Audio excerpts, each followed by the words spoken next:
One less day to wait this week for Miami fans, taking on North Carolina State in Raleigh on a Friday night. Mark Rogers TV, the voice of college football. Please like the videos right here, even if you don't agree with me. If you like what we do in bringing you Miami football talk on a daily basis, and over at Mark Rogers TV, the main channel, the voice of college football. Talking Miami for the next hour, so lock it on in. Bring us your comments, your questions, your debate topics. We've got Paul from Paul's Scoop on the U. Paul, how you doing today? I'm doing great, Mark. Thank you so much for having me on. It truly is an honor once again to come on the show. I'm a huge Mark Rogers TV fanatic. I'm always listening to his content. So to be asked on as a guest, it truly is a privilege. So thank you so much, Mark. I greatly appreciate it. Well, I got to say, Paul, I probably told you this before, that before I knew about your channel, what you did, I am not a big YouTube guy when it comes to college football. I do enough myself that I'm not really getting out there and checking out other people. So Right. People had to say, you got to check this guy out. He knows what he's talking about. He's really good. So once I did, I was sold as well. So I appreciate you coming on. Definitely. So anybody who loves Miami football, and if you're not subscribed to Paul's Scoop on the U, that's all you have to do is put that in the search bar, head on over there, and give him a sub and check out the video content there. All right, let's talk about the Canes sitting at 5-1. So if we just go by record versus 2019, there's an obvious improvement there. Yes. But based on the 6 games, we're roughly halfway through it, 6 out of 11, plus a bowl game, hopefully an ACC championship game in there. Your evaluation of the team based on the expectations that you had before the season started? You know, Mark, I think as fans, we kind of do get a little bit upset when we have countless missed opportunities. We don't play well at times. And I think the UVA game for a lot of fans were very upset. But you know what? This season of college football, it's just win. It doesn't matter if it's pretty, if it's ugly. It's just survive every week, kind of like NCAA March Madness, win and advance.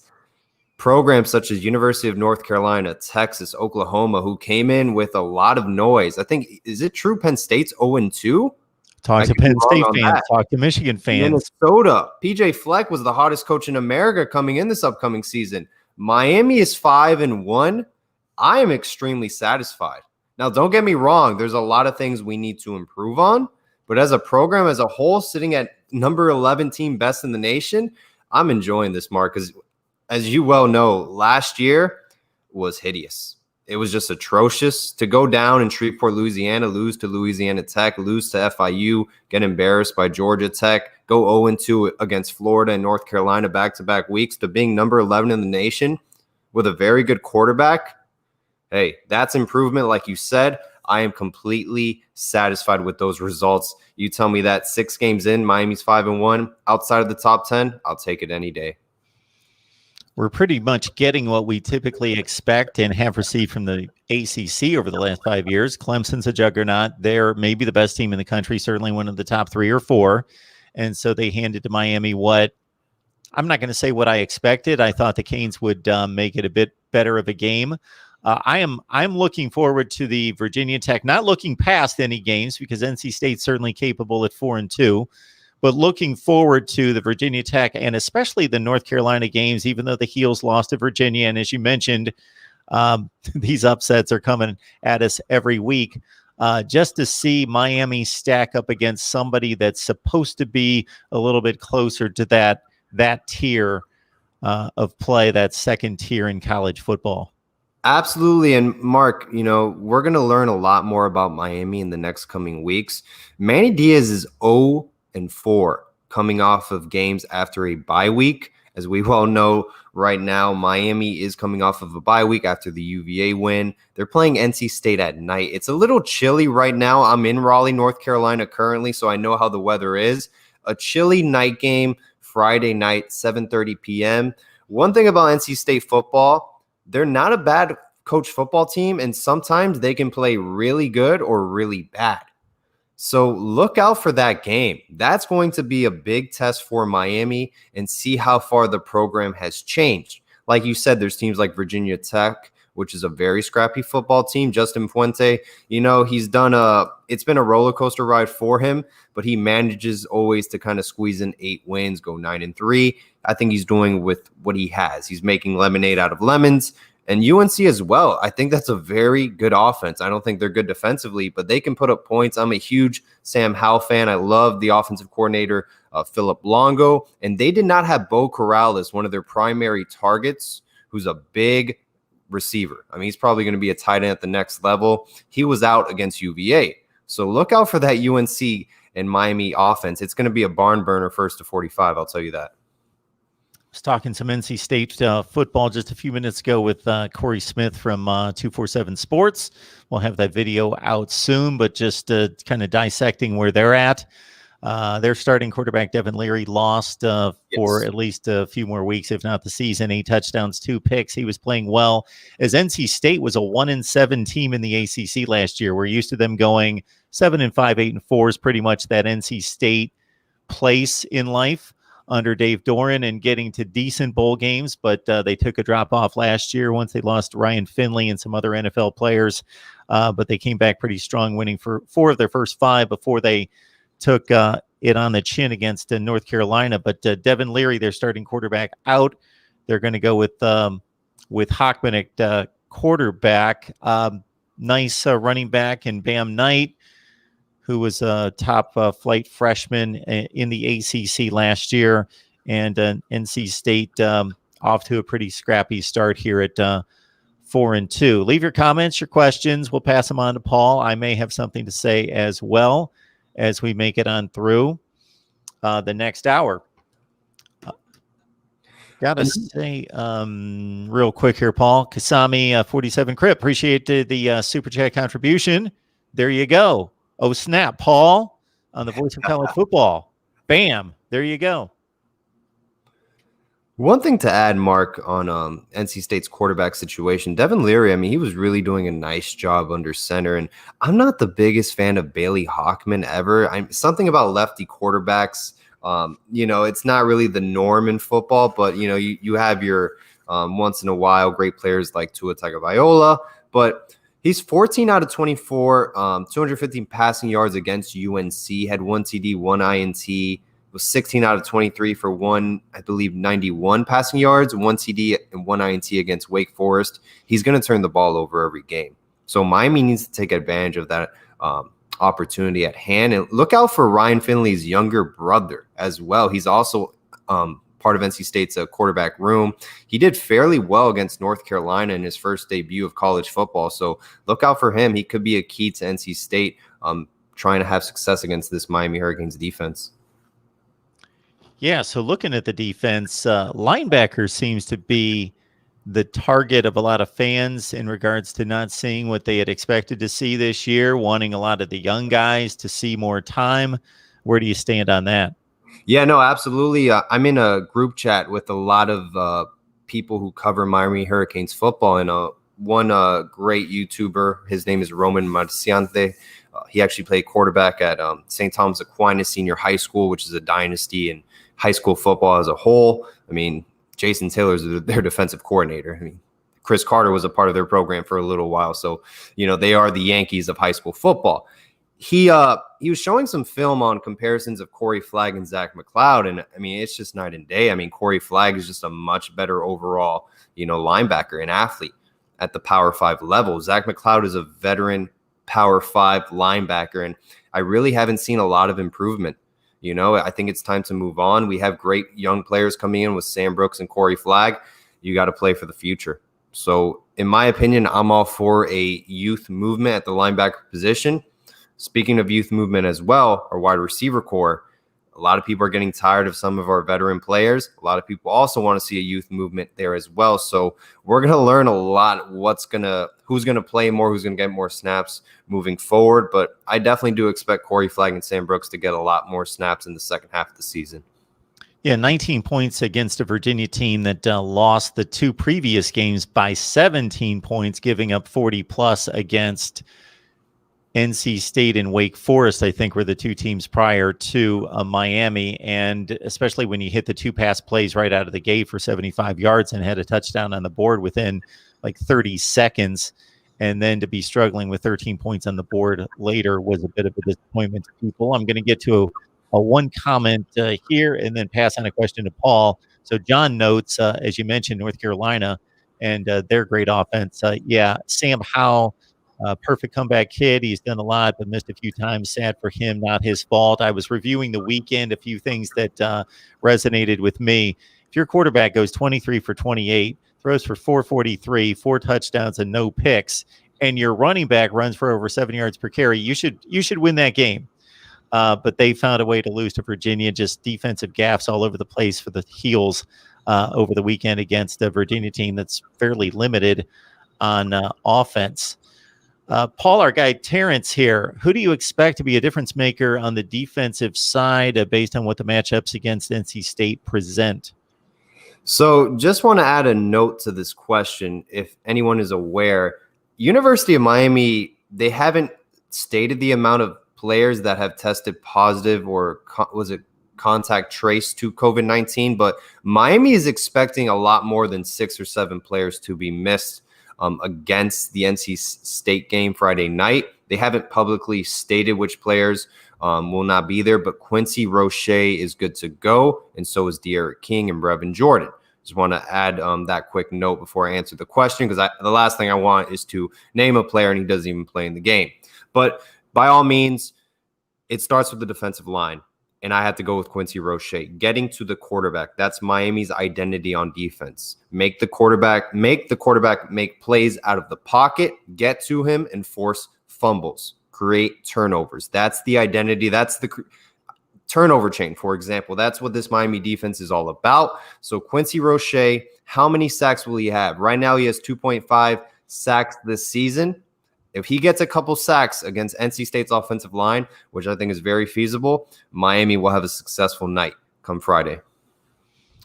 Got Paul scooping the U right here, talking NC State Miami. It's a Friday night game this time around, which makes life a lot easier for me in terms of trying to cover as many teams as I try to cover on Saturday.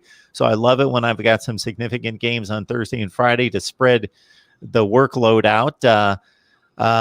Man, we got another super chat coming in from, I hope I get this right. So Paul, if this is one of your followers, you correct me on the name there, but Kasami 47 Crip, thank you for reminding everyone to hit that like button. The least you can do, just hit us a like. That helps the YouTube algorithms, of course.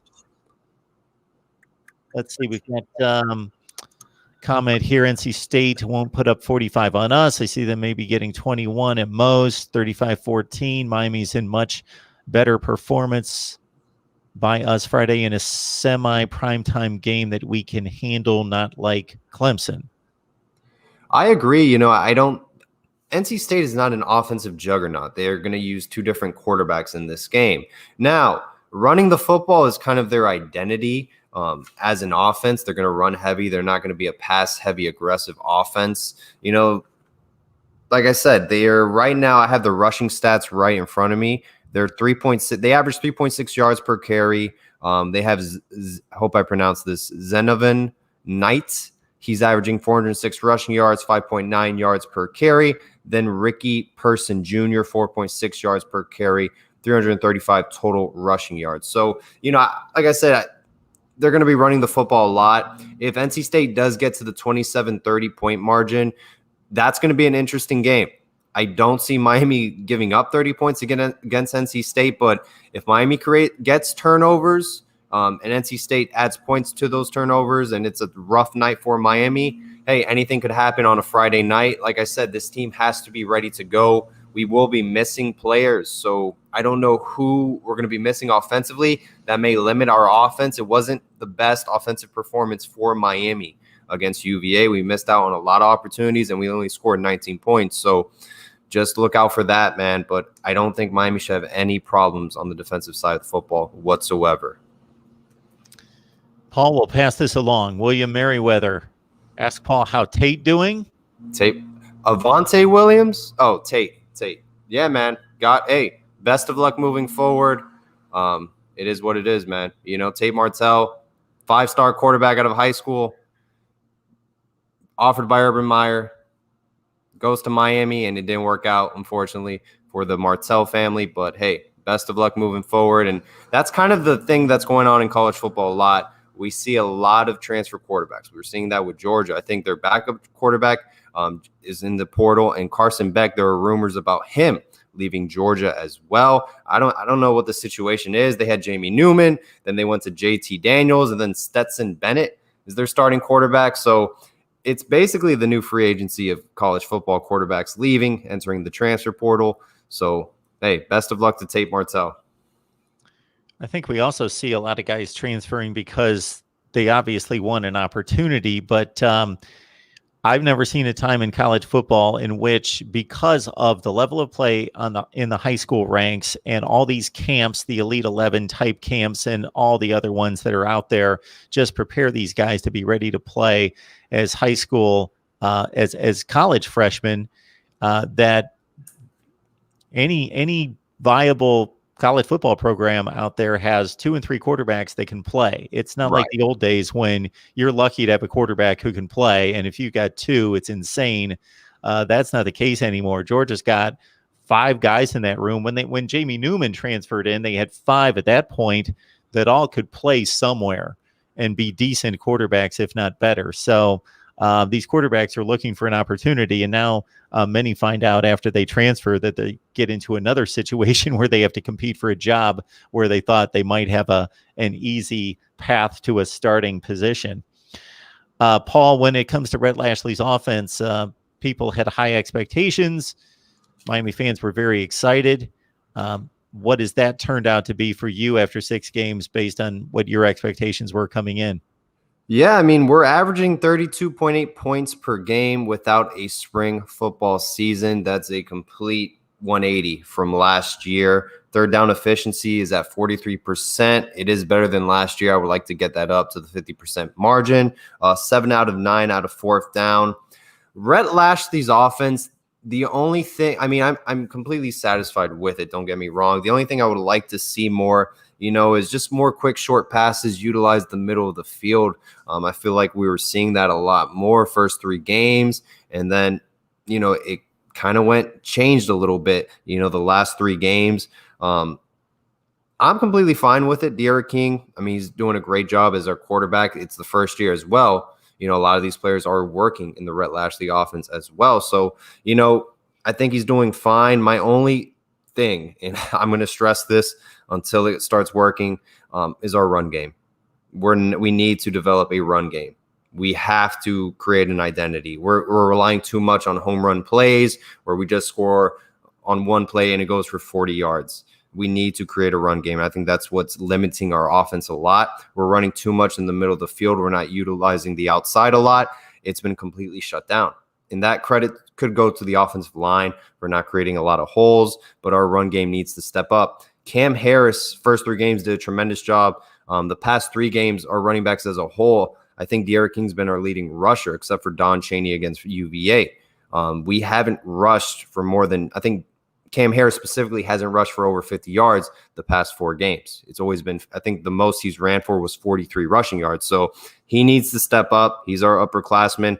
Don Chaney as well. Look out for him. He may be our leading running back, starting a lot of football games moving forward if Cam Harris doesn't step up. But overall, Mark, I'm satisfied with Rhett Lashley's offense. Averaging 32 points per game. I mean, hey, I'll take it any day. And it's his first season at Miami. He's only going to get better from here.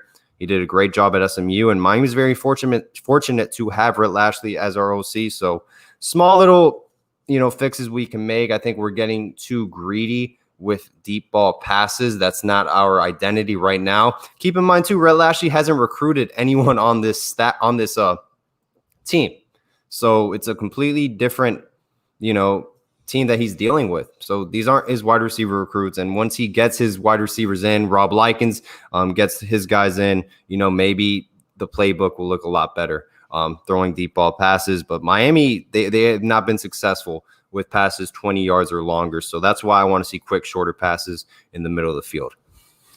Kasami 47 Crip, again, thank you so much for the super chat contributions, letting me know, hey Mark, hey, this is Cripsick 47, just changed my handle there. So Cripsick 47, great to see you as we have for months and months and months, if not years here. Everybody check out Paul Scoop on the U over on his YouTube channel. Give him a sub, give him a like, and definitely check out the video content there. We got NC State Miami on Friday night. And of course, subscribe here. Go to my main channel if you want to see the entire college football landscape over there as well. So what players have stood out to you, Paul, in regards to those guys that you didn't know a whole lot about, either because they were freshmen or they just had little playing time before this season, that have stood out, and give us a little analysis on some guys under the radar that are getting their first splash in the big time? Yeah, I would say Quincy Roche, coming from the AAC, where he had roughly, I think, 13 sacks, Defensive Player of the Year. He's very technically sound. He has a high football IQ.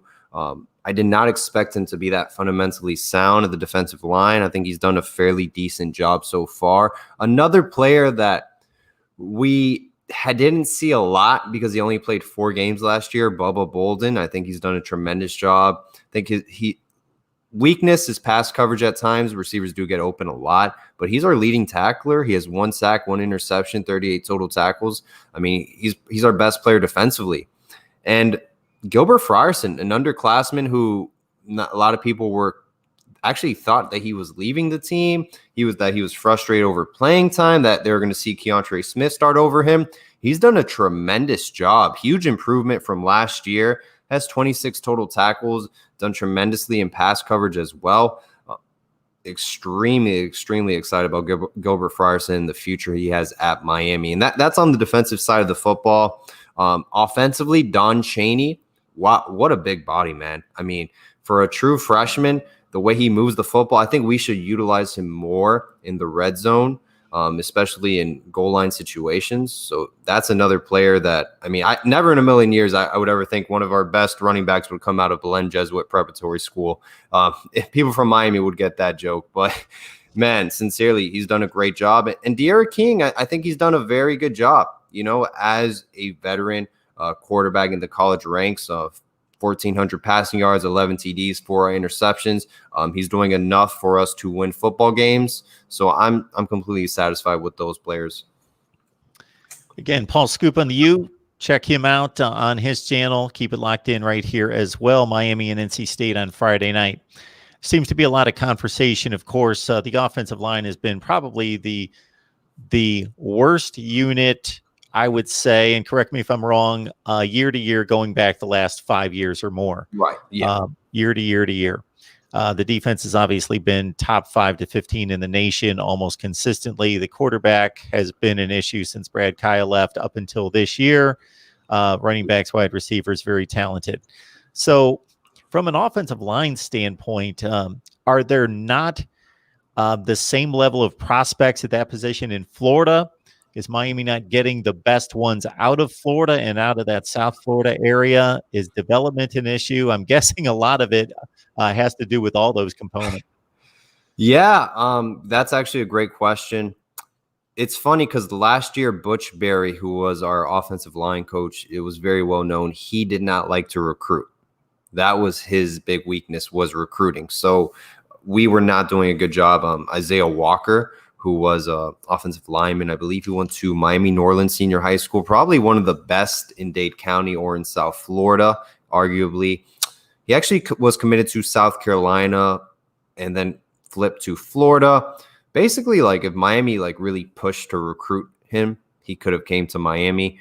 Of course, Butch Berry wasn't really big into recruiting, so it never really happened. Ultimately, he's back at Miami now. After leaving Florida, he kind of realized he didn't really want to go to Florida, so he entered the portal, and Miami just grabs him.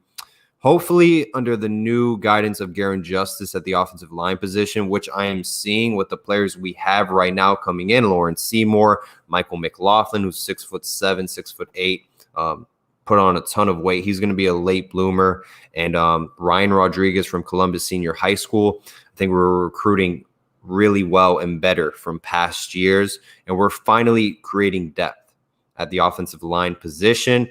We may not have a fully established second team, but our entire offensive line is coming back, Plus, you're going to bring in Isaiah Walker and Devon Donaldson next year. You may see an established second team at Miami, which we haven't had in the past few years. So, probably our last good offensive line was in 2013 under the direction of Art Kehoe. And he's one of the best coaches of all time in college football history.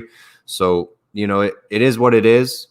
But I don't think necessarily the offensive line talent, I think there is in South Florida. I just think you need to run a spread offense and not run a power football offense like Wisconsin runs, for example. You can get away with not the most talented offensive line if you run an offense that Dana Holgerson runs. That was a Doc Holliday from Marshall that he ran as well. So, offenses like that, like we have at Red Lashley, will help out our offensive line moving forward. So I'm not worried about the future out offensive line at all. Mr. HD, appreciate you being a supporter of both channels from day one, as you state right there. Understand, I'll let Paul address this if he's got any further information, but basically understand that we don't have that much information. I have beat writers come on here every day that follow, regardless of the team, follow this as closely as you can, and they're from 247 and from Rivals and all these sites, and they're about as close to these teams as possible, and they barely have more information than the rest of us concerning injury reports in a typical year, let alone in this year where it's just not the typical injuries, it's the COVID list and what's going on there. So just understand that it's a lot of just what leaks and what's speculated, and some teams are reporting certain players to get out ahead of an issue like a Trevor Lawrence, of course, situation. But a lot of it's not known until game time. Just take into consideration, as Paul well knows, before a lot of the week one games with the Big Ten just starting 2 weeks ago, a lot of the quarterback battles, nobody knew. I would scan for Michigan State in particular, the Detroit Free Press and all the Michigan State sites, and nobody knew who was the starting quarterback, and Mel Tucker didn't say, and nobody knew until he trotted out after the kickoff, basically. So a lot of that information is just not out there, but I'll let Paul, you address anything that you know about the COVID situation. Manny Diaz has stated that he will be releasing a list of names exactly 1 hour from Friday night's game. So that's when we will know. Obviously, you get kind of some rumors when players don't make the traveling list, or they're not on the plane. If players are available to the media, they have the green light, like we saw with Quincy Roche and De'Ara King. If they are practicing, that is a good sign.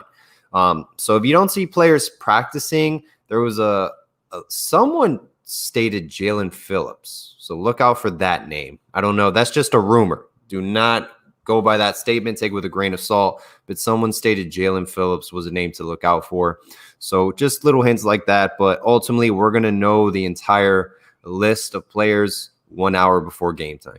So, and as Paul alludes to with the Jalen Phillips rumor, also understand that even though things aren't officially announced, there are people within the football building that may not be as confidential with information as they should be. So they told a friend, and then they told a friend, or they got on social media and they hinted to this. So information does get out there that's valid, that does turn out to be true on a regular basis. We just don't know which is which until you officially hear from the football program.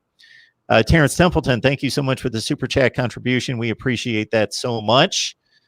And wanted to get to a comment that was made. Let's see. Dennis, who joins us on a regular basis. Good to see you, Dennis.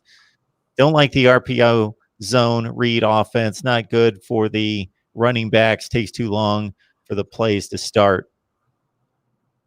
Yeah, I'm not the biggest fan of RPOs as well. Honestly, it works if you have the right personnel there, and I think we do have the right personnel. I just think our offensive line is that weak, that plays cannot develop. Personally, for me in the RPOs, I don't know if you watched closely, Mark, but De'Ara King has the ability to tuck the ball and run a lot, keep the football. He doesn't really take that opportunity a lot. I would like to see De'Ara King become a lot more aggressive running the football. I think Miami can be very successful in that aspect of the game. And, the RPOs, they were running with Cam Harris very successfully first 3 games of the year. So hopefully that kicks back up. But I do agree you have to have the right personnel for it to work. I think Jalen Knighton moving forward in the future would be a great running back to run a spread offense, RPO offense with him, and De'Aaron King. Madry boy, Madry.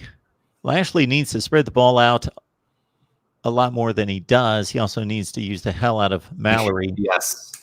Well, I got to tell you, Paul, I made the comment the other night, and I didn't know if it was just me, but I made it to Cam Underwood, and I said, we've all known that Will Mallory has all the talent in the world, but it seems like this year he's just a much more confident, aggressive player, assertive, just grabbing the football, just making hands catches over people, just a different player. Yeah, no, I mean, last year, I think Will Mallory's entire career at Miami, drop passes were an issue. I mean, huge issue. You see the athleticism, you see the talent with Will Mallory. He's 6'5". He ran track and field in the state of Florida out of Jacksonville. I mean, he gets open. I mean, in my opinion, I think he's a better NFL draft prospect than Brevin Jordan if you just look at his intangibles. He's a hell of a tight end. He just needs to catch the football. And we're, like you said, we're seeing a lot better improved Will Mallory. The only thing is we don't throw him the football. He's had 7 receptions for, I think, roughly 135 yards, 140. Roughly, I think he's averaging around 35 yards per catch. He has 3 touchdowns. Get him the football more, especially in goal line red zone situations. You only have so much to work with. He's a big body. There's not a lot of corners that can match up with Will Mallory. Put him out on the boundary at receiver. If you want to take shots deep down the field, I mean, I put him up with D Wiggins in a 40. He might even run faster than D Wiggins. I don't know. I mean, it's not working with D Wiggins running, throwing bombs down the field. So, we need to improve. So why not give Will Mallory more opportunities? I'm all for it. Everybody, please like the video. If you're just joining us, we've got 75 on the line. Keep in mind that there's a lot of good stuff that you missed. So as soon as the video posts, you can go back and watch what you missed. Sasha Cooper, thank you so much for the Super Chat contribution. It is much appreciated. And if anybody knows, and I know that some of you do that watch on a regular basis, what my decision has been in recent weeks is that I'm doing this full throttle, full time, all the time. Not that it didn't seem like I was doing that already, but I've resigned from my previous job. So this is the whole deal. So just keep that in mind, and we appreciate the contribution. Sasha says, love the show, Mark. Been watching a long time, but never live. Miami student from Vinny Irvin days. All right. First time in a long time. Feel good about the Canes. Good to hear from you. We've got like 3 to 4 comments here, Paul, that all settle on the quick passing game. Yes. Obviously takes pressure off the offensive line, gets the hands in the playmakers, hopefully in space. Your thoughts? 100%. I mean, seriously, I would love to see that more. Like I said, we're not successful taking shots 20+ yards in the field.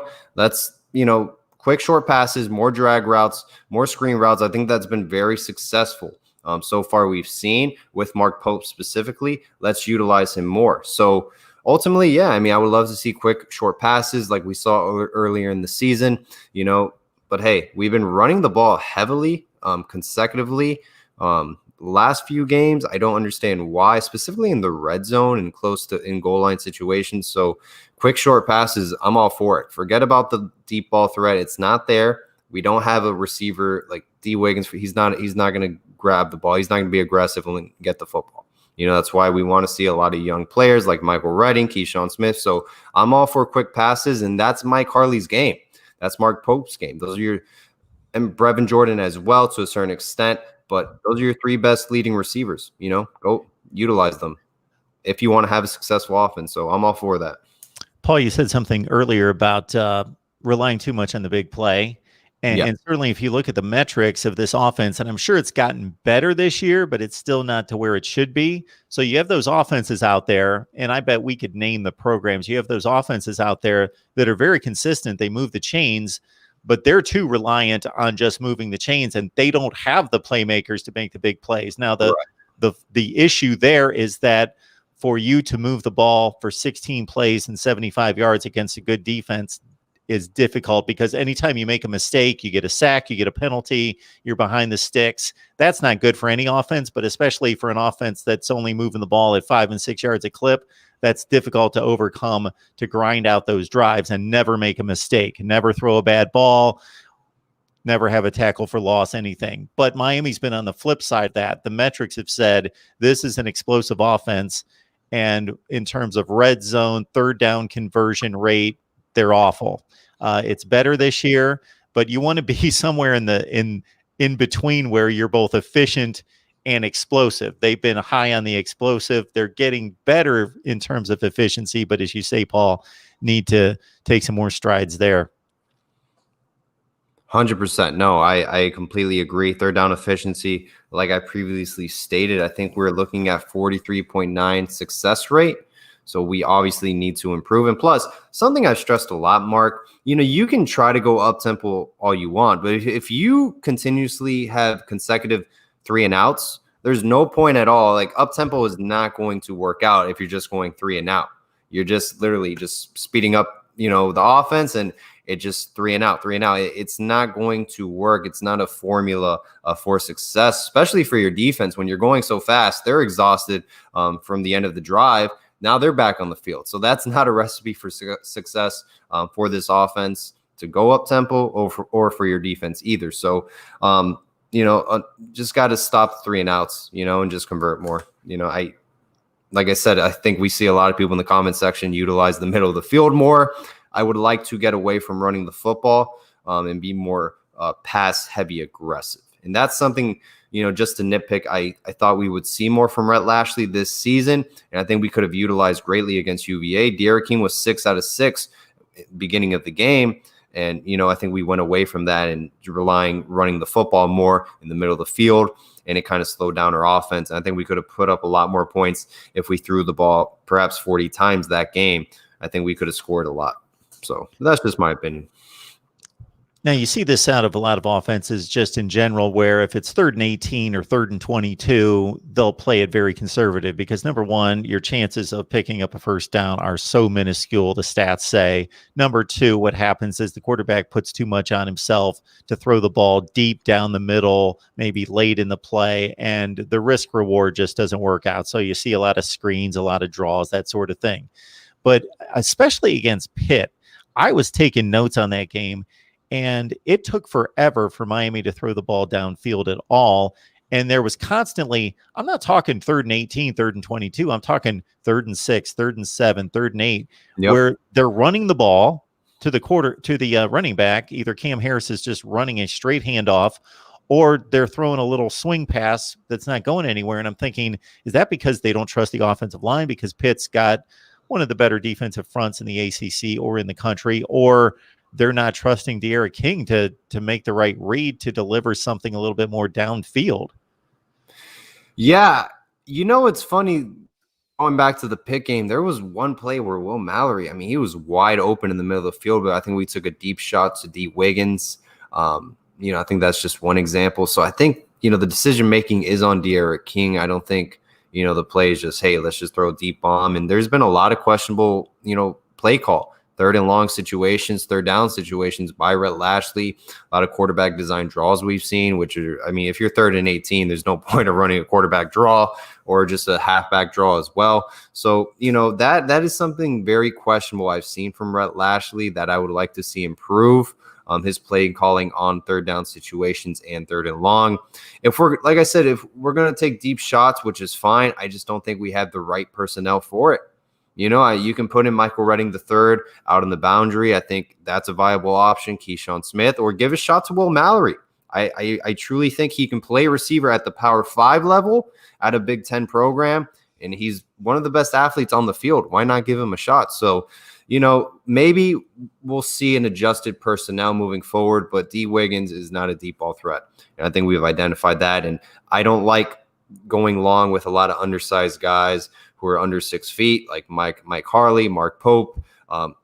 It just doesn't. They have to make like a acrobatic catch just to grab the football. They're not going to go up and grab it. So unless they completely just burn the corner.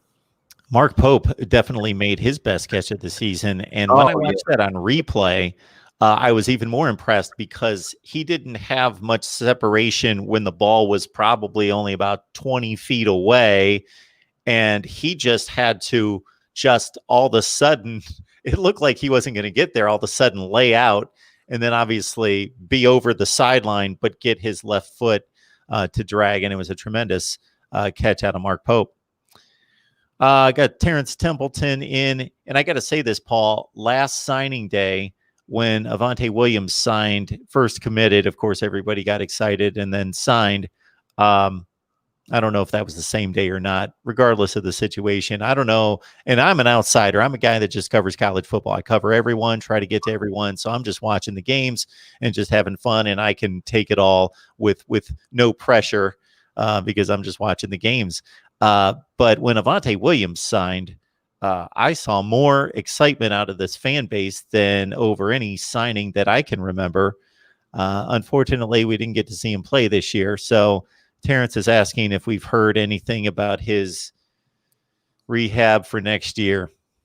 Coach Banda, he did state that Avonte Williams was in a non-contact uniform while practicing. Like I said, I think they're going to take it day by day. His injury is very serious, that they did find out on his physical, or, the athletics training staff did evaluate regarding Avonte Williams. So he's not going to play this year. And, even if he's not ready next year, let's be patient with the situation and let's trust our athletic staff. Coach Scavo, he's been on the athletic training staff for quite a while. I mean, I want to say 2 decades. So he does a very good job at what he does. So patience is a virtue in this situation. And hopefully, his rehab will be very successful because it really is. It's a tough situation. And, we've seen in the past players' career ended, due to injuries. So let's just be patient with this matter, and hopefully it'll work out in the long run, because the worst situation is Avonte Williams not being able to play football anymore. And with such great talent, I mean, one of the best safeties to come out of Florida this past year. So it really would be a sad story. So hopefully, our athletic staff can have a better diagnosis moving forward, proper rehab. We try to get to as many comments as possible, but keep in mind many of them are similar, so I'm trying to group them together in regards to subjects. So a number of people talking again, the passing game, Desmond Solomon. I'll read a number of these off. Paul, you can jump in at anything that strikes you. Desmond saying we need to screen in the middle of the field. Think, what if we gave Rooster the screen game Clemson gives Travis E? Rooster, who's Rooster? That is Jalen Knighton. Oh, okay. How didn't I know that? We could middle screen to those hyper athletic tight ends too. Yeah, I would love that. I would love that. And they've tried to get that play going, Mark, but like I said, you don't have the right personnel at offensive line to really run a clean play with blocks down the middle of the field. Offensive line is really hurting this offense. I just hope people do realize that, plays do not develop because of our offensive line at times. So, just acknowledge, our offensive line, when it gets better next year and moving forward, you're going to see a lot better, cleaner offense under Rhett Lashley. Yeah, so when it comes to play calling, the plays have to be executed by all the people that are touching the ball, number one. But also understand that the offensive line, I think, is the most important unit on the field. The most important player is the quarterback, right, but the most important unit, I think, is the offensive line. They're 5 guys, and they make it all work. And so then that seeps into play calling, in which if you don't have confidence in that unit and you've got to kind of mask the issues there, then you're not going to see maybe the play calling be as creative as you would like it to be. Dennis has a number of comments here. This is just one of them concerning De'Ara King. He's obviously not a huge supporter or seeing some flaws out of De'Ara King. He made a comment about making some bad decisions, and then also King not accurate, underthrows the ball too much there. Yeah, I mean, we have seen that at times with De'Ara King with underthrown balls. I mean, he doesn't have the greatest arm in the world, but I think he threw a very nice football to Mike Harley, So at times he does, show off his arm. I'm completely satisfied with D'Eriq King. I think he's done a fairly good job. It's a lot better quarterback situation than we've had in the past with, the rotation with Jaron Williams and N'Kosi Perry. You have a veteran leader presence in your quarterback room. There were games, that UVA game, that Pittsburgh game, we would have lost those games the past season. Like I said, I'm fine with D'Eriq King. I would like to see him run the football more, be more aggressive. I think that opens up another dynamic to his game. D'Eriq King is a college football playmaker. He's not a college football pocket passer. Kyler Murray, Patrick Mahomes that we see and they take off and have great years in the NFL, like Lamar Jackson as well, for example. He is your Pat White, your Sam Ehlinger quarterbacks. They make plays for you. They're not NFL quarterbacks. They're just college football playmakers. And that's how we need to utilize D'Eriq King. Yeah, and that's a great point. I think we ask too much out of these guys. There's only so many Justin Fields and Trevor Lawrences, and they make mistakes and make bad throws every game as well. So if you're going to throw the ball 25 times, as typically seems to be about the range of number of pass attempts for D'Eriq King in this offense, and a lot of that's because of too many punts and drives not being extended, but still 25 to 30 passes per game. Tom Brady throws some bad balls. I watched the Buccaneers and the Giants last night. Out of 30, 35 pass attempts, he's going to throw some bad passes. Not many, but right. He can't hold everybody to the Breeze, Brady, Rodgers level at the NFL. Maybe we watch too much NFL football on Sunday and expect our quarterbacks at the college level to be almost flawless like those guys are. And they're not flawless, but they're pretty damn close. But then we get to the college level and, just understand if they're not making mistakes and they're throwing the ball on time and in a good place 75, 80% of the time, that's pretty good. All right. We've got Ronan. Thank you so much for the Super Chat contribution. Appreciate that, Ronan. Ronan's here all the time. Good to see Paul on the show. Great work as always, Mark. Hopefully we see a complete game this week from the Canes, especially on offense. We need to see improvement week to week. Go Canes. And again, I'm going to be especially fascinated, not that they couldn't trip up against NC State. They've proven themselves to be capable if they've got it together. But Virginia Tech and North Carolina are going to be the games that I want to see. And hopefully an ACC championship game, we'll see what happens with Notre Dame. All right. Ronan, thank you so much. Got Slim Shady Canes chiming in. Appreciate that, Slim Shady Canes. We just saw you yesterday on a Pigskin Pete show. Ranked team on the road on a Friday night, and Manny's 2-4 with more than a week to prepare. I thought it was 0-4. That was the bye week statistic I was hearing. Big mental challenges to overcome this week. Yeah, I'm very curious how Manny's gonna perform. He made a comment that was, I think, was it the Miami Herald that ran with it, that he stated, as a staff. They asked him, how are you guys going to prepare, after bye weeks because you lose every time? And he said, yeah, him and the staff, we're evaluating that. It was, it was really a blatant comment. It did not sit well with a lot of people. So if Manny Diaz does lose this week against NC State, that tells us a lot. Manny still hasn't changed from last year, and it's a broken record. We've seen small changes, but it's that big of a game against NC State coming off of this bye week. And NC State is not a good football team by any means. There is no excuses to lose to Bailey Hawkman or their third string quarterback at all. If you're the number 11 team in the nation, if, like you state, the program has changed, that culture problem is gone, you go into NC State and you win by more than 10 points easily. No excuses. And that's pretty much my evaluation of the schedule thus far is Clemson's a top 3 team. And then, unfortunately, we have yet to see Miami. Really, I would just be fascinated. I could pick out 10, 15, 20 other teams in the country and say I'd be fascinated to see Miami play blank.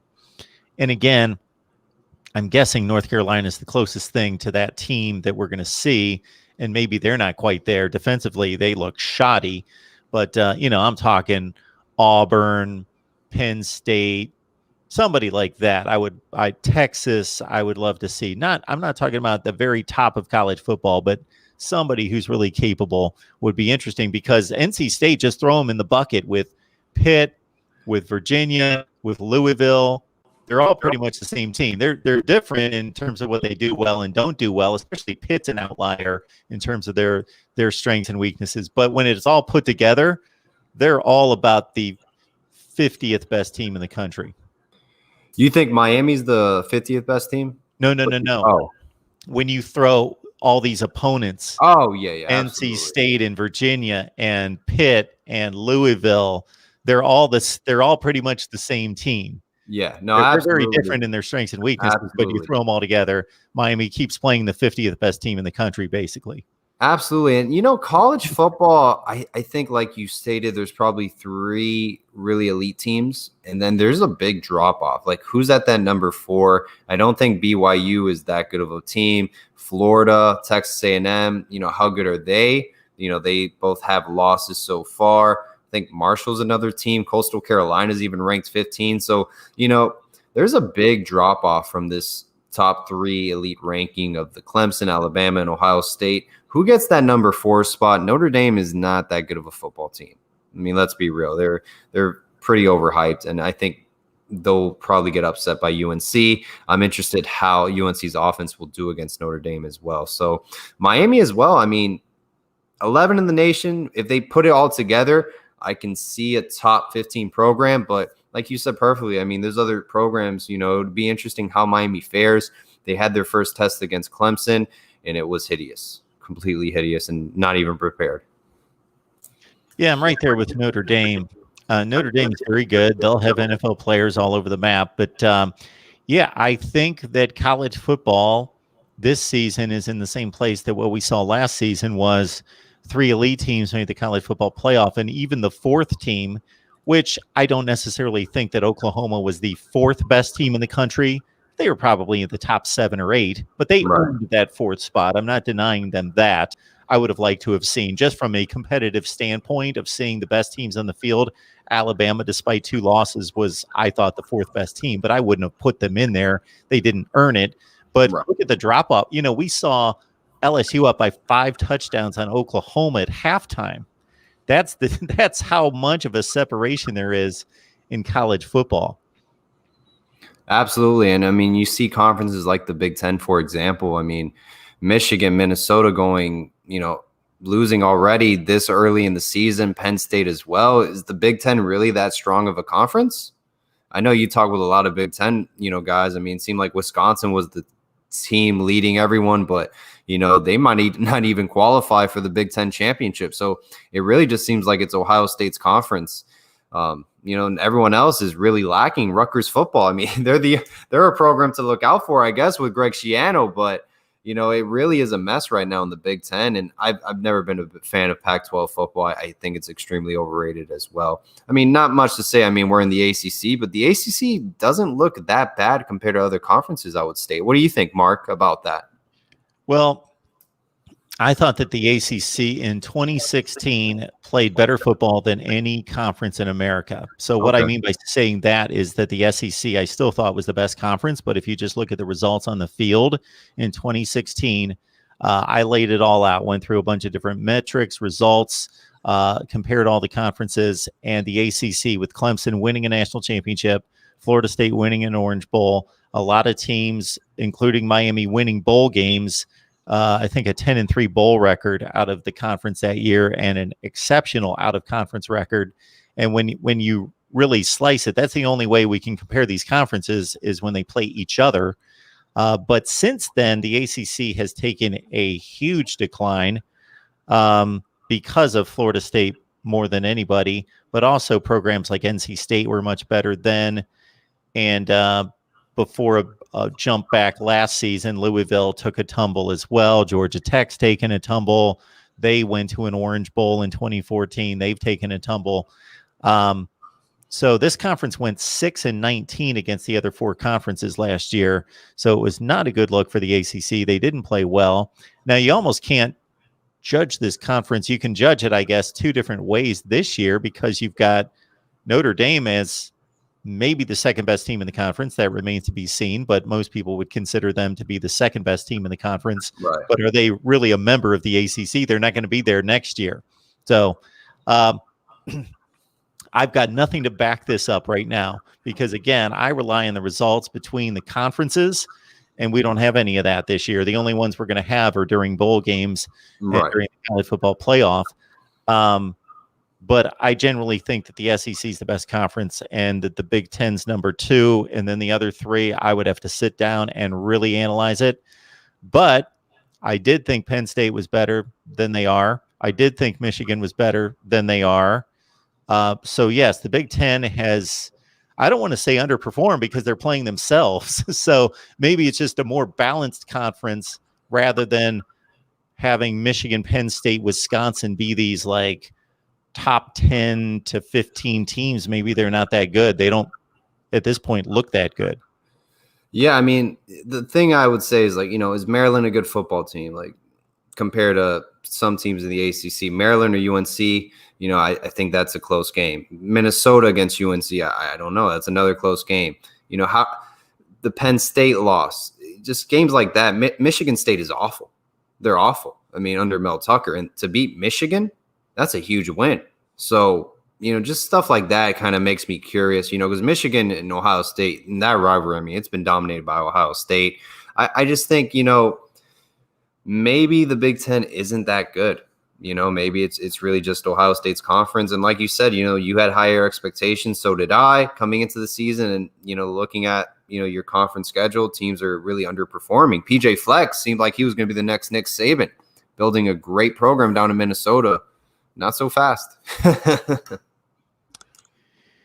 Yeah, it's going to be difficult for Minnesota to year in, year out, churn out top 10 teams in America. So I think PJ Fleck's doing a nice job, but that, I think what we saw last year, finishing 11-2, top 10 in the nation, beating an Auburn in a bowl game, was an aberration.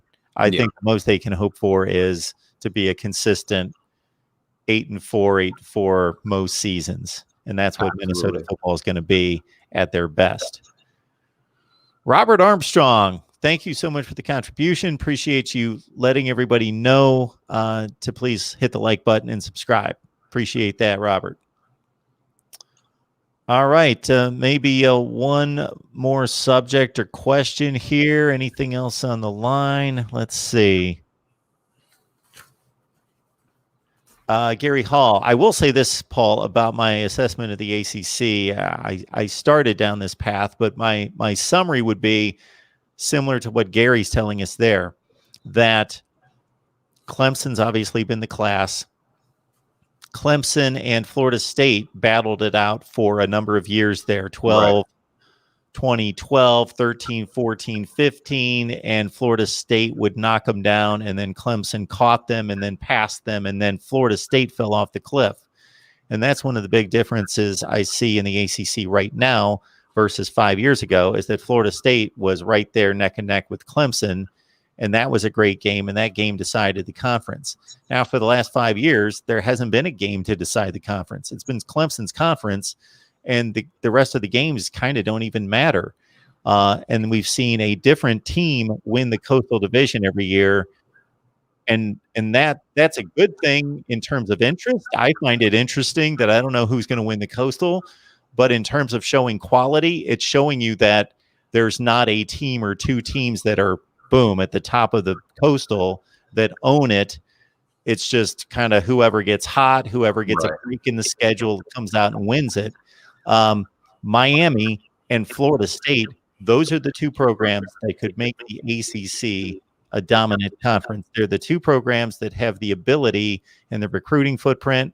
Now, North Carolina is doing it on the recruiting path right now with Mac Brown, so they could also support that. And Virginia Tech has ability and has shown in the last 25 years that they have those type of resources to do it. But I'm basically looking at Miami and Florida State to make the ACC extremely strong, because there should be no reason why the ACC is not near the top of college football because of where the schools are located, aside from Boston College and Syracuse, where it's tough to get players. The players are in the South for the most part, and that's where the ACC is. History of the ACC, Mark, it's really never been a good football conference. It really has just been good at basketball. Yeah. So I agree, something Miami's got to step up. It's pretty evident, it's been a changing of the guards in the ACC Coastal. Nobody really wants to dominate that division. It's like they're playing to lose the game. It seems like nobody wants to be the leader of that pack. And Mac Brown, UNC, I think he's doing a very good job. I think there's a lot more fixing they have to do. If you're giving up 40 points to UVA, that is a problem on the defensive side of the football. I think it's going to take him at least 3 to 4 years to really get in that personnel for him to have elite success at UNC. I don't know if Sam Howell will be a part of that success, and I'm really high on their offense. I think of the world of Philip Longo as an OC. I think they have an outstanding offense, and Bronco Mendenhall, he's going to give you a good fight every time, and Miami's got to step up on their part. It's embarrassing. They have not been successful the past 15 years, and they haven't won an ACC title since joining the ACC. It's an embarrassment, and I hope that changes, and I don't know if it will, because Clemson, they're just way ahead of everyone, way ahead, and it's scary. It really is scary how dominant they are. Yeah, the point differentials in the last 3 ACC championship games are 35, 32, and 42. And those games weren't even that close, weren't even as close as the final score. Maybe the Miami game was 38-3, whatever you want to judge about that game. But, yeah, it would be interesting to see a change. And that's one of the big reasons I'm rooting for Notre Dame on Saturday against Clemson. I'm not rooting for Notre Dame. I could care less about Notre Dame, and I'm not rooting for Notre Dame. I'm rooting for somebody to beat Clemson just to make the rematch in the ACC championship game, or whoever would play Clemson, just make it more interesting. That would be funny if a tiebreaker situation and with Clemson, Notre Dame, and Miami, or UNC kind of ruined it. But, if you have a tiebreaker situation, who's in, who's out, exactly. I don't even know. I want to see how that goes. I have Googled that and I can't find it, Paul, because I was thinking the same thing, especially, okay, if 2 teams tie, then it's obvious. Right. If they played each other, then that's the head-to-head's the tiebreaker. But Miami and Notre Dame aren't playing each other. Right. So if they both finish with 1 loss, who's going to the conference championship game? I can't find anybody who can answer this question. Someone told me, you see, my common sense thing is like, okay, well, how much did Notre Dame, if they beat Clemson, then they're in. Miami lost to Clemson, there's your tiebreaker, but, I think someone said rankings, I want to say, who's ranked higher. But Paul, if Notre Dame beats Clemson, but then they are going to be losing to somebody else to create that tie. So if they lose to North Carolina, let's say, and Miami beat North Carolina, well, then that's the same. I think it's going to be like kind of record against the opponents you played. So like, how many teams did Notre Dame play? That against Miami common played? Opponents, you mean? Right, the same opponents, and then it's going to be the same record, though. It's going to be the same record because they played the same teams and they both have 1 loss. So I'm as lost as you are, Mark, with this. I truly have no idea moving forward what's going to happen. So definitely don't want to leave it up to the judges. Jordan, I can't mention Boston College. You beat them just because it was close. This is how Clemson fans are. If they didn't beat somebody by 50 points, they get offended. And Jordan, I'm just kidding. I know you're not offended, but it's just funny that you don't mention Boston College around me. You beat them. So anyway, when there's a division, and I've had to do this a number of times, Paul, because the Coastal Division is typically such a mess where there's like 2 games left in the season, and there's a bunch of teams that are 3-2 and 4-3 in the division in conference play, where I figured out, okay, who's going to win this thing and how are they going to decide it? Well, when they actually have a division, it's much like the NFL, where they go head to head. But if there's a 3-way tie, it goes to common opponents, and then it goes to division record and all these other, they can go on down the line. But if 2 teams that didn't play are going to have to be differentiated, then their common opponent record, if I'm thinking of this correctly, is going to be exactly the same, because they both lost to the same team. If it turns out to be Notre Dame and Miami both lost to Clemson, well, then their common opponents are all going to be teams that they beat. Right. We're going to have the same record. I think that then goes to like people were mentioning, you know, the score spread by what was that difference of margin in points scored? Sure. You know, so I think that's what it'll come down to. Slim Shady Kane say FPI or highest rank. If it goes to rankings, I'm going to blow a gasket and I'm going to be on here ranting and raving because I discredit the rankings every week as it is. So I just don't think that's shoot. The FPI gave Louisville an 83% chance of beating Miami. That's how accurate the FPI is. Now so what's Louisville 3-4? What's that? Louisville's what 3-4 now? I think they're 2-5. 2-5. There, I mean, 3-4. God, there was so much hype about that. I mean, yeah. You just never know all these preseason predictions. I mean, it's really gone left field. Yeah. So yeah, we're getting common opponents and score differential. Okay. Very good. Very good. Slim Shady Canes. I'm going to look up that article, Miami Herald. All right. We appreciate everybody jumping on board. And again, please check out Paul's YouTube channel, Paul Scoop on the U. Check it out. Check out the videos. And I'm sure you will want to subscribe, as hopefully you will here at Mark Rogers TV, the voice of college football. This is our Miami channel. 116 on the line, which is the most we've had this entire time. So that tells me the same thing that every time I get on a live stream, Paul, which is a good thing, that I always have to leave the live stream at the point in which we've got the most people on here. So what I remind everyone is you've missed most of the fun. Wait for the video to post in just maybe 15 or 20 minutes, and you can watch what you missed. Paul, we appreciate you making this possible. Thank you for having me, Mark. It truly is a pleasure, and thank you for everyone tuning in as well. Best of luck with this channel, Mark. I know you made a big sacrifice, and I know it will pay off. So best of luck moving forward. Appreciate that, sir. Enjoy the game. Thank you.